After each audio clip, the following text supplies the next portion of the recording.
Good evening. आप सभी का स्वागत है एस्पिरेंट लाइव के यूट्यूब प्लेटफॉर्म पर। जैसा कि आप सभी को पता है कि बहुत दिन के बाद मेरी क्लासेस शुरू हुई है क्योंकि मेरी तबीयत बहुत ही ज़्यादा ख़राब थी। ठीक है, चलिए, जैसा आप सभी को ये पता है कि बिहार दरोगा की वैकेंसी आ चुकी है।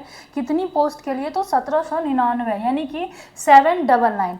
तो बस आप सभी को अब जो है ध्यान से पढ़ना है क्योंकि इसके लिए बहुत दिन से बच्चे वेट कर रहे थे कि ये वैकेंसी कब आएगी। फाइनली आ गई है। कितनी वैकेंसी है? तो याद रखिएगा कि 1799 पद के लिए वैकेंसी आई है। तो इसीलिए सभी बच्चे जो हैं ज़्यादा से ज़्यादा प्रयास करेंगे कि इस बार इस अटैम्प्ट में निकाल लें, क्योंकि फिर कब आएगी उसकी कोई गारंटी नहीं है। ठीक है, तो चलिए सेशन को स्टार्ट करने से पहले मैं थोड़ा सा इन्फॉर्मेशन दे दूं आप सभी को कि हम लोग बिहार दरोगा के लिए बस 99 यानी 99 रुपये में आप सभी के लिए बैचेज लेके आए हैं।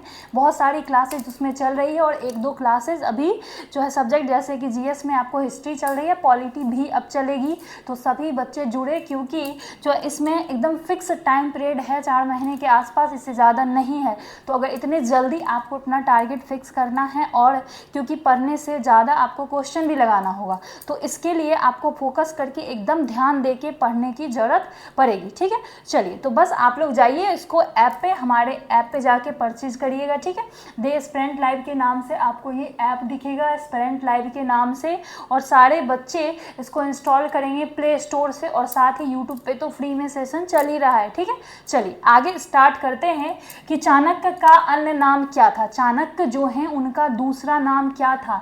क्या आपको भट्ट स्वामी, विष्णुगुप्त, राजशेखर या विशाख दत्त? तो जैसा कि आप सभी जानते हैं कि उनको विशाख दत्त कहा जाता था, तो इसका करेक्ट आंसर क्या, सॉरी विष्णुगुप्त कहा जाता था, तो इसका करेक्ट आंसर क्या हो जाएगा? बी हो जाएगा। इस बात को ध्यान में रखिएगा, ये सारे क्वेश्चन आपसे पूछे जाते हैं। ठीक है, चलिए आप ध्यान रखेंगे कि पूछ रहा है ये क्वेश्चन कि निम्नांकित में से किसकी तुलना, ठीक है, मैकियावेली के प्रिंस से की गई। मतलब ये एक जो है मैकियावेली की प्रिंस एक पुस्तक है, उससे किसकी तुलना की गई है? तो ध्यान रखेंगे कि कौटिल्य का अर्थशास्त्र जो है इससे तुलना की गई। क्यों तुलना की गई? तो इसमें भी राजनीति और रणनीति के बारे में बताया गया है।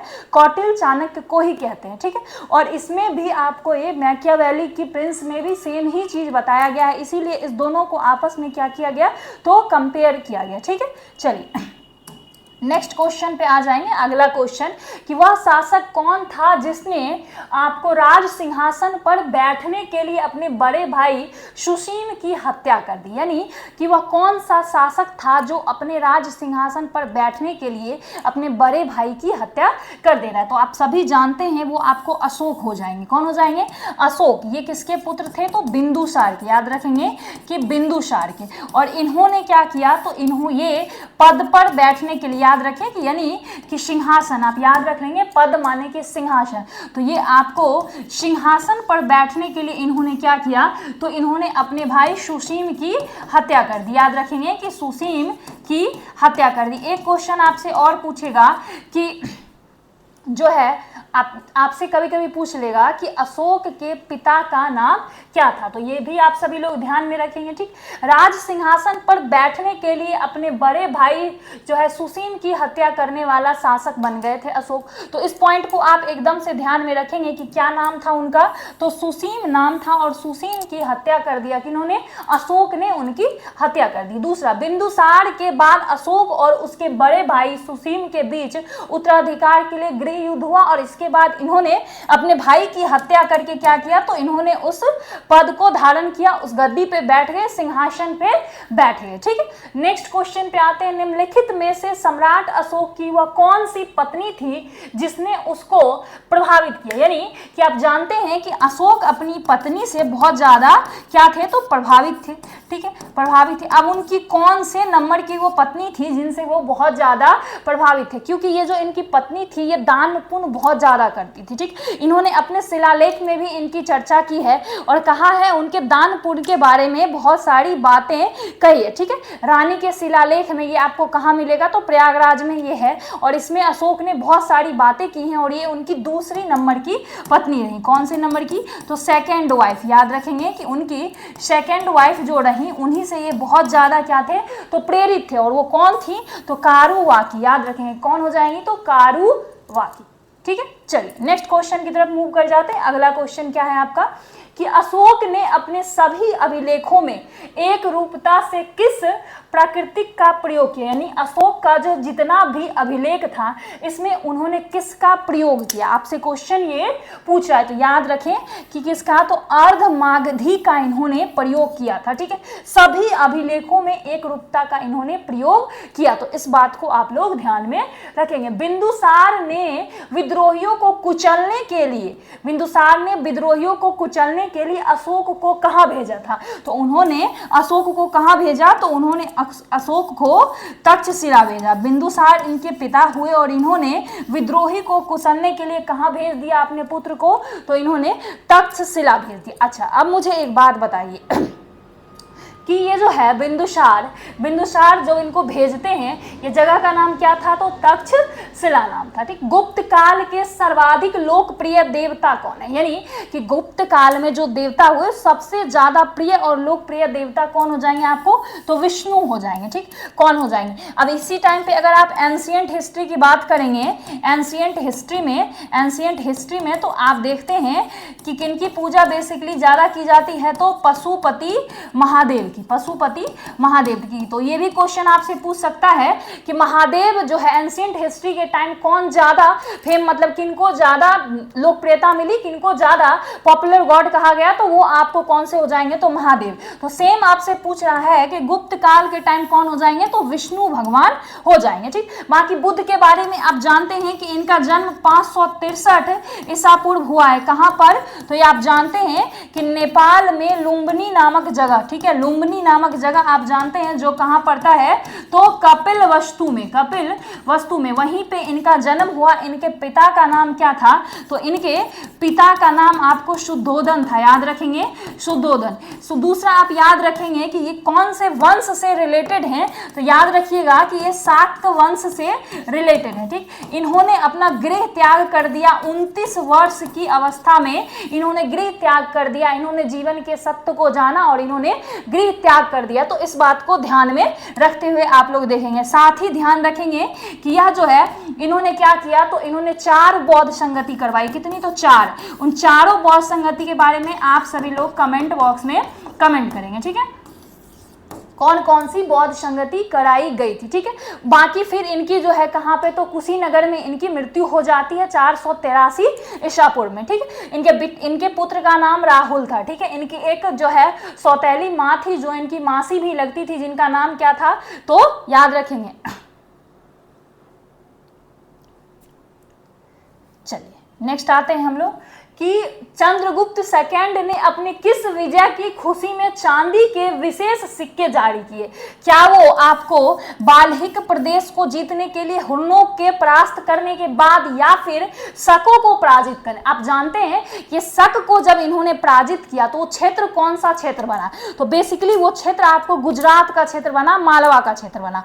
और इसी क्षेत्र में क्या किया गया, तो चंद्रगुप्त द्वितीय ने क्या किया, तो चांदी के सिक्के विशेष रूप से इस खुशी में उन्होंने चांदी के सिक्के को क्या किया, तो चांदी के सिक्के को जाहिर किया, चांदी के सिक्के बनवाए। ठीक है, तो याद रखेंगे। और ये कौन सा था, तो याद रख लीजिएगा गुजरात का क्षेत्र था, गुजरात का। तो ये पॉइंट आप लोग सभी याद रखेंगे। ठीक है, चलिए मैं नेक्स्ट क्वेश्चन पे आती हूँ। अगला क्वेश्चन आपका क्या कह रहा है कि मेहरौली स्थित लौह स्तंभ का निर्माण किस सदी में किया गया। तो ये मेहरौली स्थित लौह स्तंभ का निर्माण बच्चे 4th शताब्दी में किया गया। इस पॉइंट को याद रखिएगा। कौन सी शताब्दी, तो याद रख लीजिएगा आप सभी लोग कि ये आपको 4th शताब्दी में किया गया, 4th शताब्दी में इसका निर्माण करवाया गया था। ठीक है, चलिए नेक्स्ट क्वेश्चन पे आते हैं कि भारतीय संविधान की प्रस्तावना में भारत को किस रूप में घोषित किया गया है।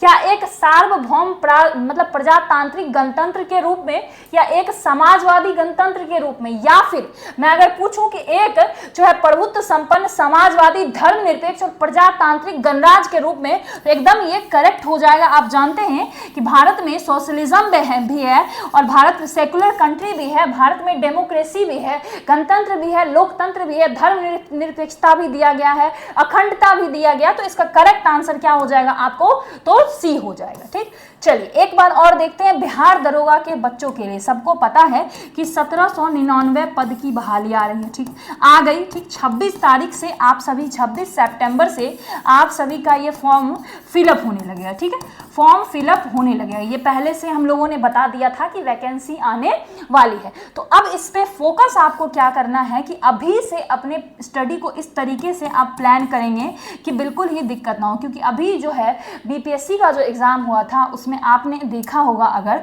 तो इस एग्जाम में 4 वर्षों के करंट अफेयर को पूछा गया था।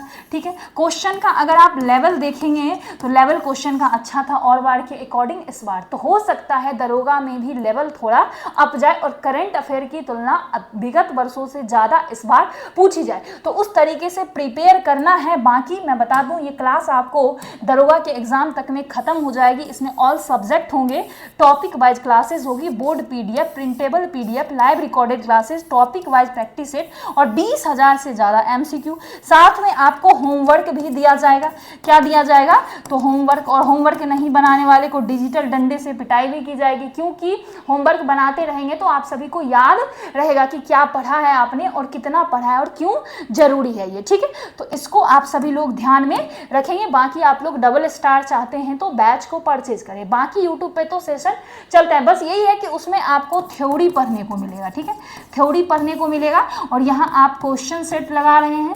ठीक है, तो यहाँ पे हो सकता है कुछ अगर मिस हो जाता है तो वहाँ पे आप पूरा कवर करेंगे। ठीक है, पूरा आप कवर करेंगे जिससे आपको फायदा बहुत ज़्यादा होगा और एकदम से लूसेंट बेसिस घटना चक्र जो भी क्वेश्चन बिहार दरोगा में विगत वर्षों में भी देखा गया, आने वाले वर्ष में भी वो भी करवाए जाएंगे। ठीक है, चलिए भारत एक गणतंत्र है, इसका अर्थ क्या है, मतलब भारत एक रिपब्लिक कंट्री है। आपको पता है कि भारत एक रिपब्लिक कंट्री है और इसका मतलब क्या है, क्या मतलब है इस बात का, इस बात का मतलब है कि भारत में क्या सभी मामलों में अंतिम अधिकार जनता के पास है, या फिर भारत में संसदीय शासन व्यवस्था है, या फिर भारत में वंशानुगत शासन व्यवस्था नहीं है। जैसे आप ब्रिटेन में देखेंगे कि वहाँ की महारानी, ठीक है, वहाँ की महारानी होती है, उनके द्वारा इसको देखा जाता है। तो क्या ये चीज यहाँ भी है, नहीं है। तो इसका करेक्ट आंसर यही होगा ना कि यहाँ पर जो भी हम लोग चूज करके किनके द्वारा, तो यहाँ पर हमारे द्वारा, यानी कि जनता के द्वारा। याद रखिएगा कि जनता के द्वारा एक निश्चित समय के लिए चुनाव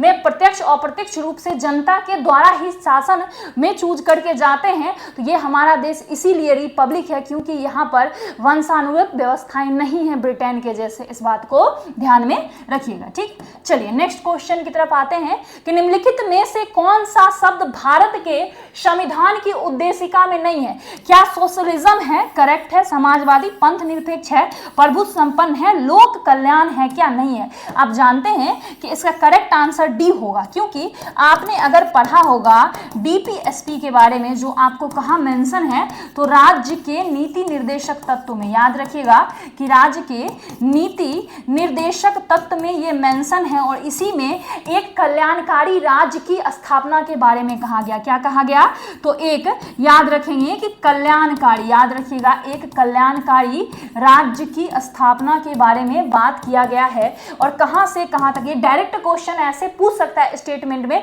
कि डीपीएसपी यानी राज्य के नीति निर्देशक तत्व का क्या उद्देश्य है, तो एक कल्याणकारी राज्य की स्थापना करना बेसिक सा उद्देश्य है। अब ये आर्टिकल आपको कहां से कहां तक है, तो 36 से 51 तक।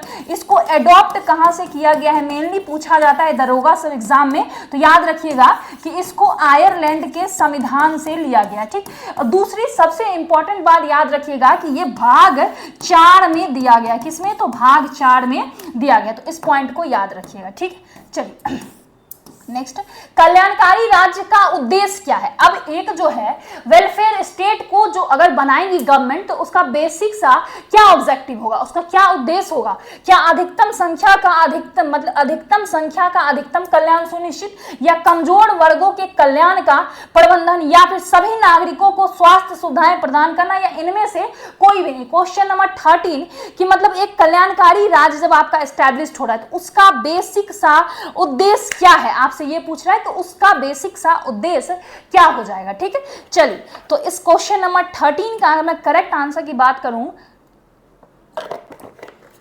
तो इसका आंसर हो जाएगा ए हो जाएगा। ठीक है, क्यों हो जाएगा, अब थोड़ा सा इसको समझते हैं। इसका बेसिक आंसर हो जाएगा कि अधिकतम संख्या का अधिकतम कल्याण सुनिश्चित, यानी कि ज्यादा से ज्यादा अगर मैक्सिमम लोगों का, याद रखें कि मैक्सिमम लोगों का अगर क्या किया जाए, कल्याण किया जाए, तो धीरे धीरे जो है कम, आप मतलब मानिए कि धीरे धीरे जिन लोगों का कल्याण नहीं हो पा रहा है उनकी संख्या में क्या होगी, तो उनकी संख्या डिक्रीज होगी इंक्रीज होने के बदले में, और तब क्या हो जाएगा, हमारा स्टेट एक वेलफेयर स्टेट के रूप में उभर कर सामने आ जाएगा। ठीक है, चलिए नेक्स्ट क्वेश्चन। भारत को एक गणतंत्र मुख्य रूप से माना जाता है, मतलब भारत को एक रिपब्लिक माना जाता है क्योंकि यहाँ पर राज अध्यक्ष का चुनाव होता है। एकदम करेक्ट है, यही आपका ऑप्शन हो जाएगा कि गणतंत्र इसीलिए माना जाता है क्योंकि यहाँ पर जो है आपको एक राज्य अध्यक्ष का चुनाव होता है। 15 अगस्त 1947 को स्वतंत्रता मिली, तो नहीं, ये आपको नहीं हो जाएगा। ठीक है, ये आपको नहीं होगा। ठीक, अब दूसरा देखिए कि उसका अपना लिखित संविधान है। नहीं भाई, अगर लिखित संविधान नहीं होगा, मौखिक होगा, तो क्या हम इनको गणतंत्र मान लेंगे? ऐसा नहीं है। लिखित है तो लिखित एक दस्तावेज के रूप में दिया गया है कि कहाँ पर क्या मेंशन है, और सबसे बड़ा लिखित संविधान है हमारे देश का, याद रखिएगा, सबसे बड़ा लिखित संविधान है हमारे देश का, इस बात को याद रखेंगे आप लोग। ठीक है, चलिए, उसकी सरकार संसदीय प्रणाली के अनुसार है। बिल्कुल ये भी गलत है, तो बिल्कुल जो है हमारे देश के राज अध्यक्ष जो होते हैं, प्रेसिडेंट कौन होते हैं, तो राष्ट्रपति। और राष्ट्रपति कैसे जाते हैं, तो ये अप्रत्यक्ष रूप से चुनकर जाते हैं। अब देखेंगे, आप कहेंगे किन्हीं बच्चों के क्वेश्चन में दिमाग में क्वेश्चन आएगा जब क्लास देखेंगे, कैसे, देखिए हम एमपी को चूज करते हैं। ठीक है, हम एमपी को चूज करते हैं, लोकसभा के सदस्य जब खड़े होते हैं हमारे द्वारा वोटों के द्वारा जीतते हैं प्रत्यक्ष रूप से, यही प्रत्यक्ष रूप से चुने हुए मेंबर के द्वारा फिर फाइनली आपको प्रेसिडेंट की वोटिंग करवाई जाती है और वहां पर प्रेसिडेंट बनते हैं। तो ये अप्रत्यक्ष रूप से हमारे द्वारा ही गए ना, क्योंकि हमने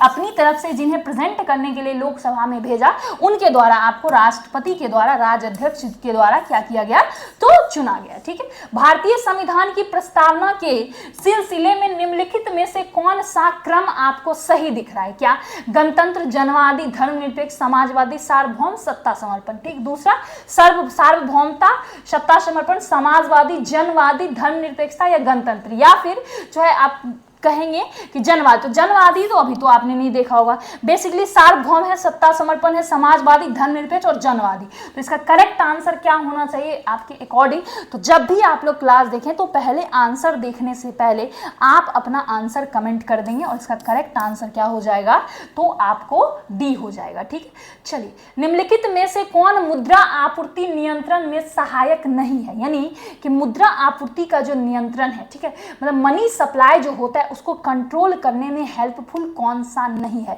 तो आप सभी जानते हैं कि ये आपको क्या हो जाएगा, तो ये मुक्त, ओपन, आप जानते हैं मुक्त बाजार इसका करेक्ट आंसर हो जाएगा। क्या हो जाएगा, तो इसका करेक्ट आंसर क्या होगा, तो मुक्त बाजार होगा। अब आते हैं ओपन मार्केट के बारे में जानने के बारे में कि यह मुद्रा आपूर्ति नियंत्रण का एक महत्वपूर्ण उपकरण है। क्योंकि देखेंगे क्यों उपकरण है, क्योंकि केंद्रीय बैंक खुले बाजार में प्रतिभूति यानी सरकारी जितने भी बॉन्ड्स होते हैं उनकी खरीद बिक्री करके अर्थव्यवस्था में मुद्रा की मात्रा को क्या करते हैं, तो प्रभावित करते हैं। यानी गवर्नमेंट का जो बॉन्ड होता है, याद रखें कि गवर्नमेंट का जो बॉन्ड हुआ, यानी सरकारी बॉन्ड जो हुआ, उनको क्या करेंगे, तो खरीद बिक्री करके और आपस में ये क्या करते हैं, तो मुद्रा को प्रभावित करते हैं। और जब केंद्रीय बैंक प्रतिभूतियां खरीदता है तो यह अर्थव्यवस्था में पैसा डालता है। यानी अगर वो प्रतिभूतियां कोई खरीदेगा, बॉन्ड वो खरीदेगा तो रिटर्न में पैसा देगा, तो वो कहां जाएगा, तो और मुद्रा आपूर्ति बढ़ाता है। और जब वह प्रतिभूतियां बेचता है तो पैसा वापस खींचता है और मुद्रा आपूर्ति कम करता है। तो बेसिकली यही है कि अगर आपने कहीं से कुछ खरीदा, ठीक है, मानिए ओपन मार्केट सिस्टम जो है, आपने कहीं से कुछ खरीदा तो सामान के प्रोडक्ट के बदले में आप वहां मनी देते हैं। तो बस वही बात है कि जब बॉन्ड लोग खरीदते हैं, प्रतिभूति लोग खरीदते हैं, तो रिटर्न में उनको क्या देते हैं, तो वहां पर मनी देते हैं उसके बदले में। ठीक है, चलिए नेक्स्ट क्वेश्चन कि वह अवस्था जिसमें मुद्रा का मूल्य गिर जाता है और कीमतें बढ़ जाती है। अब देखिए कि अगर मानिए कि मुद्रा का मूल्य गिर जाएगा, मतलब मानिए कि अगर एक पेन, मान के चलिए एक गाड़ी है, ठीक, इस गाड़ी का मान के चलिए, छोड़िए गाड़ी छोड़िए, मान के चलिए ये एक पेन है, ठीक है, ये पेन का अगर मूल्य बढ़ता है, ठीक है, मूल्य बढ़ जाएगा। अभी इसका दाम था कुछ दिन पहले, 1 साल पहले 10 रुपये, ठीक, और अभी इसका दाम कर दिया 2025 में 50 रुपये, ठीक। तो अब अगर इसका दाम बढ़ा ठीक, दाम बढ़ा तो आपने जो 10 रुपया में जो आप खरीदते थे वो अब आप कहाँ कितने में खरीदेंगे, 50 रुपया में। जब आप 50 रुपया में करेंगे तो मुद्रा का क्या हो जाएगा, मूल्य खुद ब खुद गिर जाएगी और कीमतें बढ़ जाएंगी। तो यही तो आपको मुद्रास्फीति कहलाती है। और इसी का जस्ट अपोजिट होगा तो मुद्रा अस्फीति कहलाएगी। ठीक है, चलिए नेक्स्ट क्वेश्चन, अर्थव्यवस्था की वैसी स्थिति जिसमें मुद्रास्फीति के साथ साथ मंदी की स्थिति हो जाती है।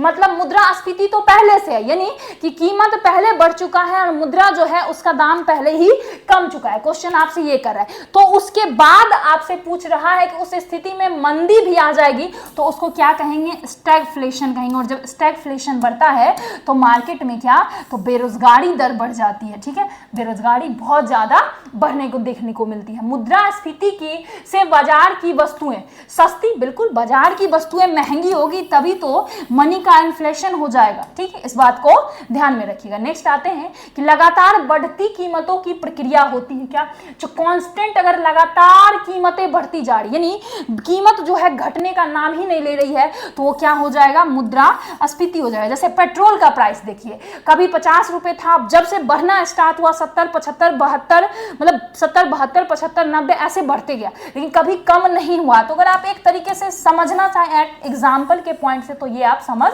सकते हैं। ठीक, विश्व की अधिकांश ज्वालामुखी कहाँ घटित होती है। अब देखें कि रचनात्मक प्लेट किनारों पर, भ्रंश मेखला के सहारे, मोड़दार मेखला के सहारे या विनाशात्मक प्लेट के किनारे। तो आपने प्लेट टेक्टोनिक के बारे में पढ़ा है, तो वो क्या है, जब आपस में दो प्लेट टेक्टोनिक टकराती है तो क्या हो जाता है, आपको उस वक्त ज्वालामुखी आती है। ठीक, और आप इस बात को ध्यान रखें कि एक तो आपको मृत ज्वालामुखी होती है, एक आपको सुषुप्त और एक सक्रिय ज्वालामुखी होती है। ठीक, मतलब कि आप समझना चाहेंगे कि विनाशात्मक प्लेट के किनारे जो ये घटना घटती है कैसे, तो ये वे किनारे होते हैं जहां दो टेक्टोनिक प्लेट आपस में क्या करेंगे, ये दो प्लेट हैं आपस में ये टकराएंगे और इसके बाद क्या होगी, तो एक प्लेट दूसरी प्लेट के नीचे धंस जाएगी। अब मानिए कि एक प्लेट है और दोनों प्लेट है, ये दोनों आपस में टकरा रहे हैं, तो ये प्लेट ऐसे रहा, ये प्लेट इसमें जाके धंस गई, तो इसके बाद क्या हो जाएगा, तो इस प्रक्रिया में पिघलता हुआ मैग्मा क्या होगा, ऊपर धंसे हुए भाग से सतह पर प्रक्षेपित होकर निकल जाएगा। और जैसे ही ये प्रक्रिया के बाद मैग्मा सतह पे आएगा तो ये आपको क्या कहलाएगा, ज्वालामुखियों का ये निर्माण कहलाएगा। तो ये आपको करेक्ट आंसर इसका क्या हो जाएगा, तो विनाशात्मक प्लेट के टकराने से। अगर ऑप्शन में विनाशात्मक ना दे, प्लेट के टकराने दे, तो भी आप यही आंसर लगाइएगा। ठीक, विश्व के अधिकांश सक्रिय ज्वालामुखी कहां पाए जाएंगे भाई, प्राचीन पठारी क्षेत्रों में, गहन सागरीय मैदानों में, या फिर नवीन, बिल्कुल नवीन मोड़दार पर्वत जो होगा, अधिकांश ज्वालामुखी आपको इसी रेंज में देखने को मिलेगा। ठीक, जैसे विश्व के अधिकांश सक्रिय ज्वालामुखी नवीन मोड़दार पर्वतीय क्षेत्रों में पाए जाते हैं, क्योंकि ये क्षेत्र विनाशात्मक प्लेट के किनारे स्थित। अभी जैसा कि हमने देखा, जो भी विनाशात्मक प्लेट हैं जो आपस में टकराते हैं, ये उसी के किनारे स्थित होंगे। जो ज्वालामुखी गतिविधि के लिए जिम्मेदार होते हैं, ये क्षेत्र प्रशांत महासागर के चारों ओर होते हैं, जिसे प्रशांत वलय कहते हैं, या फिर आप जानते होंगे कि पैसिफिक रिंग ऑफ फायर।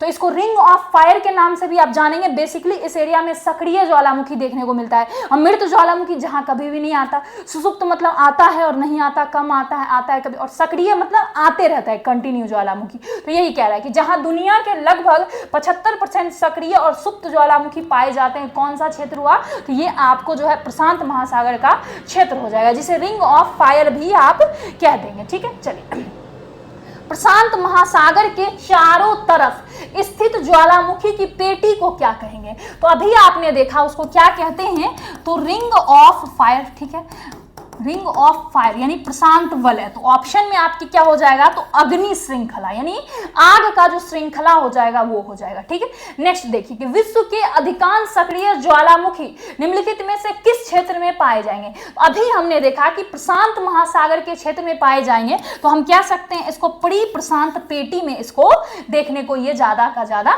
मिलता है। ठीक है, निम्नलिखित में से कौन सा ज्वालामुखी पर्वत का उदाहरण नहीं है, यानी ऐसा कौन सा ज्वालामुखी है जो पर्वत का उदाहरण नहीं है। ठीक, इसका करेक्ट आंसर दीजिएगा, मैं तब तक पानी पीती हूँ। ठीक, जल्दी से बताइएगा कि निम्नलिखित में से कौन सा ऐसा है जो आपको किसका एग्जाम्पल नहीं है, फटाफट से बताना है। ठीक है, फटाफट से।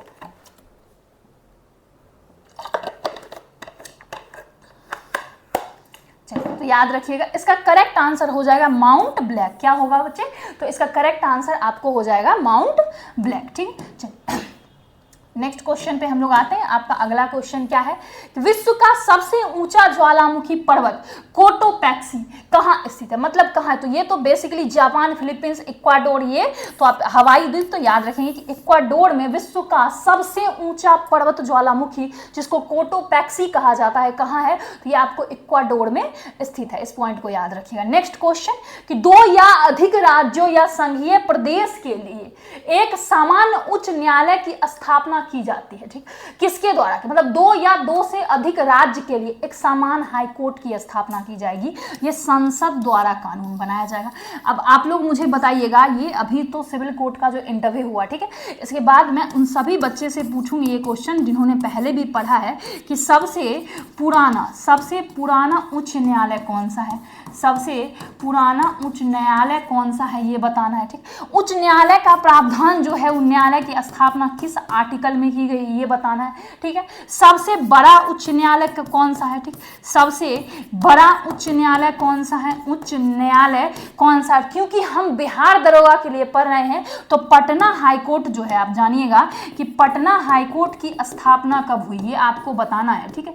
पटना हाईकोर्ट की स्थापना कब की गई और अभी जो है यहाँ इसके जज कौन है, चीफ जस्टिस। दूसरा आप बताइएगा कि सबसे नवनिर्मित, याद रखेंगे कि सबसे नवनिर्मित हाईकोर्ट कौन सा है, सबसे नवनिर्मित उच्च न्यायालय कौन सा है, ये आप सभी को बताना है मुझे, ठीक है। साथ में आप लोग बताइएगा कि 1773 के रेगुलेटिंग एक्ट के तहत जो आपको सुप्रीम कोर्ट की स्थापना कोलकाता में की गई, कोर्ट की स्थापना की गई, उस कोर्ट के चीफ जस्टिस कौन थे, उसमें जज का रेशियो क्या था, ठीक है, मतलब टोटल कितने जज थे मुझे बताइएगा सारे लोग, टोटल जज की संख्या कितनी है, ठीक। बाकी मैं इसका आंसर आप सभी को कल बता दूंगी अगर आपने कमेंट बॉक्स में नहीं बताया तो, ठीक।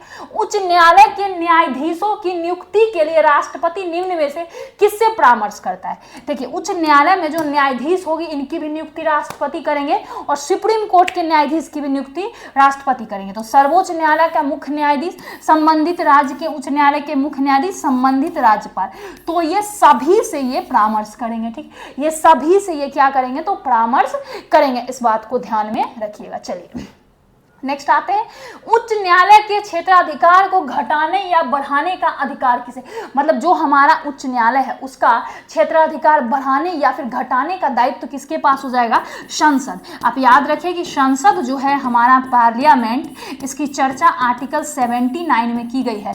इसके 2 सदन होते हैं, एक उच्च सदन और दूसरा कौन सा, तो निम्न सदन, ठीक है, जिसको आप लोअर सदन भी कहते हैं, अपर मतलब लोअर हाउस और अपर हाउस। ये लोअर हाउस की चर्चा आप में को किसमें की गई है, तो आर्टिकल 81 में, और अपर हाउस की चर्चा किसमें की गई है, तो आर्टिकल 80 में। इसके एक अभिन्न अंग के रूप में आपको देखने के लिए मिलेंगे, कौन हो जाएंगे यो, तो प्रेसिडेंट हो जाएंगे, हमारे देश के राष्ट्रपति। तो इस बात को ध्यान में रखेंगे। इसका करेक्ट आंसर क्या हो जाएगा, तो बच्चे बी हो जाएगा, ठीक है। नेक्स्ट, उच्च न्यायालय के न्यायाधीशों की नियुक्ति कौन करता है भाई। अब उच्च न्यायालय का तो कानून बना दिया, क्षेत्राधिकार लिमिट सब करा दिया संसद के अकॉर्डिंग। अब आपसे पूछ रहा है कि यहाँ जो अगर मान के चलिए उच्च न्यायालय के न्यायाधीश जो होंगे उनको नियुक्त किनके द्वारा किया जाएगा, तो सभी जानते हैं कि इनको नियुक्त राष्ट्रपति के द्वारा किया जाता है। अगर मैं आर्टिकल पूछूं तो याद रखिएगा कि आर्टिकल 217 में उच्च न्यायालय के न्यायाधीश की नियुक्ति के बारे में कहा गया है, ठीक। इस बात को ध्यान में रखिएगा। साथ ही उच्चतम न्यायालय जो है उनके भी नियुक्ति के बाद नियुक्ति जो है राष्ट्रपति के द्वारा करवाए जाएंगे। उच्चतम माने सुप्रीम कोर्ट और उच्च माने high court. Total high court कितने हैं और अभी सुप्रीम कोर्ट के जज कौन है, ये सभी आप लोगों को बताना है, ठीक।